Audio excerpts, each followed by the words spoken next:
মানুষ এতটা অসহায় হয়, সম্ভবত এই পরিবারটিকে দেখে এ বাক্য ছাড়া অন্য কিছু বলার থাকবে না। এদের কেউই করতে পারেন না স্বাভাবিকভাবে চলাচল, নেই আয় উপার্জনের ক্ষমতাও।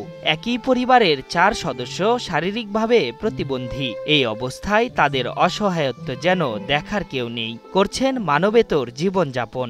হাঁটতে লাগলে পা ভাঁজে যায়, কোনো সময় পড়ে যায়, সোজা হয়ে ধাপ দিতে পারি না।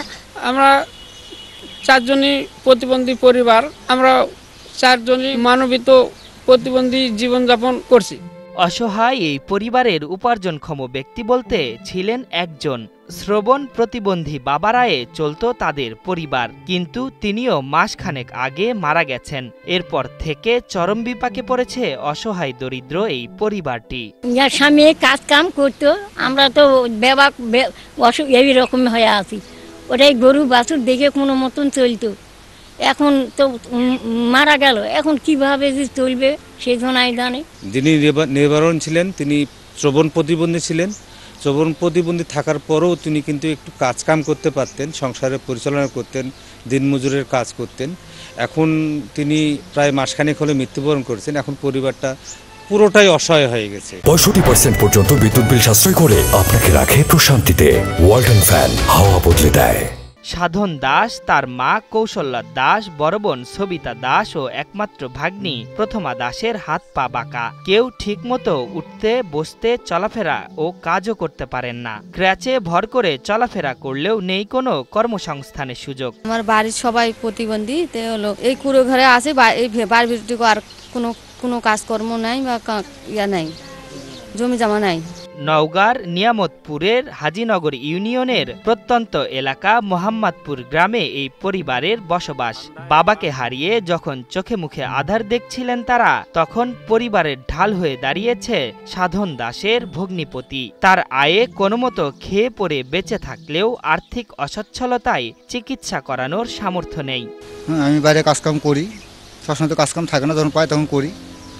অর্থভাবে চিকিৎসা করতে পারি না বাড়ির, কোনোরকম হলে আমার পরে কাজকাম করে দিন পর চলছে। আমার চিকিৎসা করার কোনো পরিস্থিতি আমার নাই। 4 প্রতিবন্ধীর মধ্যে 2 জন সরকারি ভাতা পান, তবে সেই অর্থে আধ পেট খেয়ে বেঁচে থাকছেন তারা। তার মধ্যে 2 জন আমরা ভাতা পাই এবং 4 জনে এই টাকা দিয়ে 4 জন প্রতিবন্ধী আমরা সংসার চালাই। তাদের সরকার থেকে যদি কোনো সাহায্য করতো ভালো হতো, ওদের সংসারটা ভালোভাবে চলতে পারত। এদিকে প্রতিবন্ধী সাধন দাসের পরিবারকে সব ধরনের সরকারি সহযোগিতা দেওয়ার আশ্বাস দেন উপজেলা নির্বাহী কর্মকর্তা।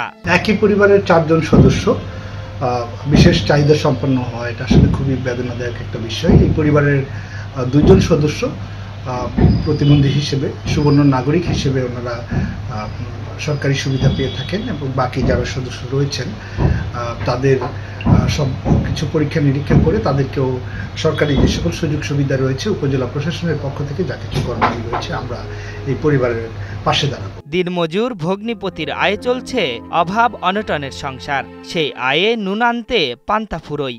এই পরিবারের মুখে দুমুঠো খাবার নিশ্চিত করতে সরকারি সহযোগিতার পাশাপাশি উচ্চ মাধ্যমিক পাশ প্রতিবন্ধী সাধন দাসকে সরকারি কোনো চাকরি দেবার দাবি জানিয়েছে স্থানীয়রা। আশরাফুল ইসলাম, ৭১।